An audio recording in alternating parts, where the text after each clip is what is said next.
नमस्कार, मी प्रियंका स्वरसाज किचनमध्ये तुमचं स्वागत करते। आज आपण रुजुता दिवेकर यांनी रिकमेंड केलेले डेट्सचा म्हणजेच खजूरचा रायता बनवणार आहोत। डेट्स आपल्याला रात्रभर पाण्यात भिजवून ठेवायचे आहेत।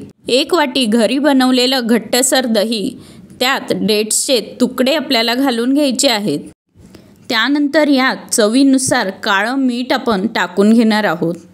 काळं मीठ घातल्यानंतर तव्यावर भाजून घेतलेल्या जिऱ्याची पावडर आपण याच्यात 1 चमचा घालून घेणार आहोत व हे सगळं आपल्याला व्यवस्थित एकजीव होईपर्यंत मिक्स करून घ्यायचं आहे।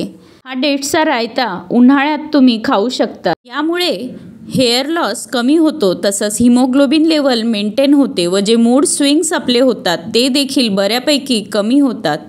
तर तुम्ही देखील हा रायता बनवून बघा, कसा झाला मला कमेंटमधून कळवा। स्वरसाज किचनला सबस्क्राईब करायला विसरू नका। अशाच रेसिपींसाठी चॅनलला भेट देत रहा। धन्यवाद।